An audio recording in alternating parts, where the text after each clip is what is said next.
শুনছো রানা ওই সাঁঝবাতির বনের কথা?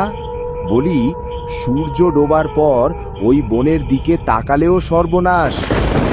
সাঁঝবাতির বন, শুনেছি ওখানে নাকি এক সাদা ছায়া ঘোরাফেরা করে। ভূত টুত কিছু নেই, তোদের মতো ভয় পেয়ে থাকলে চলবে? আমি কাল রাতেই সেখানে গিয়ে দেখব। পরের দিন রাতে রানা নাসিরকে নিয়ে জঙ্গলে যায়। তারপর ভাই বাদ দে, ফিরে চল। কাকা বলেছিল ওখানে গেলে আর ফিরতে হবে না। চুপ থাক, তুই এত ভয় পাস কেন রে ভাই? তুই দেখ, আমি আজ ভূতের মুখোমুখি হবই। তারপর তারা দুজনেই বনের মধ্যে ঢুকলো। রানা, রানা, এখানে আয়। ভাই কোথায় ডাকে? ভাই রে, ভূত ডাকে।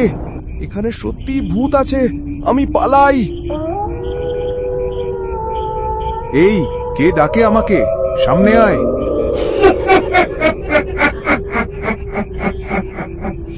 তুই আমার এলাকায় এসেছিস? তোর খুব সাহস, তাই না? তুই এক্ষুনি চলে যা, নইলে তোরও ওই পুরনো পুরো বাড়ির মতো অবস্থা হবে। কাকা, রানা এখনো ফেরেনি। কাল রাতে আমি ভয়ে সেখান থেকে পালিয়ে এসেছি। বলেছিলাম সাঁঝবাতির বনের দিকে তাকানো উচিত না, ওখানে গেলে কেউ ফিরে আসে না। আর কেউ যদি ওই বনে যায় তারও শেষ।